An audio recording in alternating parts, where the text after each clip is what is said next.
নমস্কার দর্শকবৃন্দ, আপনারা দেখছেন আজকের বরাক। সঙ্গে রয়েছি আমি সৌমেন্দ্র পাল। এই মুহূর্তে এক বড় খবর নিয়ে এসেছি আপনাদের জন্য। বাংলাদেশের সমস্যা সমগ্র দেশে আলোচনার বিষয়বস্তু হলেও আজও অবৈধ উপায়ে একাংশ বাংলাদেশি নাগরিক অবৈধ উপায়ে ভারতে প্রবেশ করছেন। এবার ভারত বাংলাদেশ সীমান্তবর্তী নদীপথ দিয়ে সাঁতার কেটে অসমে প্রবেশ করলো এক বাংলাদেশি যুবক।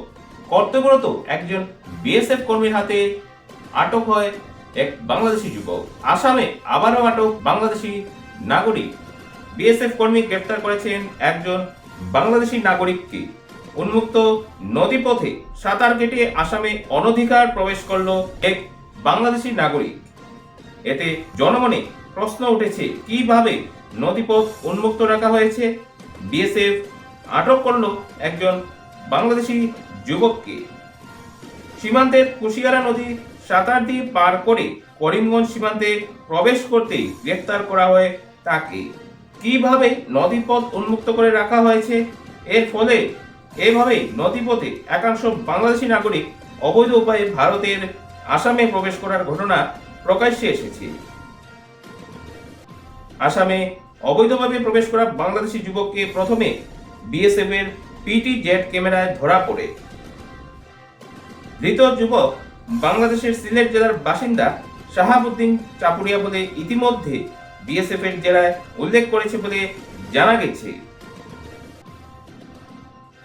ধৃত যুবককে করিমগঞ্জ পুলিশের সমঝে দেওয়ার পর জেরা অব্যাহত রেখেছে করিমগঞ্জ পুলিশ। প্রিয় দর্শকবৃন্দ, শীঘ্রই এলাকার বিভিন্ন স্বাদের খবরাখবর পেতে আজই আমাদের আজকের Barak ADM Facebook page like করুন এবং এরই সঙ্গে আমাদের এবি আজকের বরাক শীর্ষক ইউটিউব চ্যানেল সাবস্ক্রাইব করে বেল আইকনে ক্লিক করতে ভুলবেন না কিন্তু। বাংলাদেশের সমস্যা সমগ্র দেশে আলোচনার বিষয়বস্তু হলেও আজও অবৈধ উপায়ে একাংশ বাংলাদেশি নাগরিক অবৈধ উপায়ে ভারতে প্রবেশ করছেন। এবার ভারত বাংলাদেশ সীমান্তবর্তী নদীপথ দিয়ে সাঁতার কেটে অসমে প্রবেশ করলো এক বাংলাদেশি যুবক। কর্তব্যরত একজন বিএসএফ কর্মীর হাতে আটক হয় এক বাংলাদেশি যুবক। আসামে আবারও আটক বাংলাদেশি নাগরিক। বিএসএফ কর্মী গ্রেফতার করেছেন একজন বাংলাদেশি নাগরিককে। উন্মুক্ত নদীপথে সাঁতার কেটে আসামে অনধিকার প্রবেশ করল এক বাংলাদেশি নাগরিক। এতে জনমনে প্রশ্ন উঠেছে, কিভাবে নদীপথ উন্মুক্ত রাখা হয়েছে। বিএসএফ আটক করল একজন বাংলাদেশি যুবককে। সীমান্তের কুশিয়ারা নদী সাঁতার দিয়ে পার করে করিমগঞ্জ সীমান্তে প্রবেশ করতেই গ্রেফতার করা হয় তাকে। কিভাবে নদীপথ উন্মুক্ত করে রাখা হয়েছে, এর ফলে এভাবে নদীপথে একাংশ বাংলাদেশি নাগরিক অবৈধ উপায়ে ভারতের আসামে প্রবেশ করার ঘটনা প্রকাশ্যে এসেছে।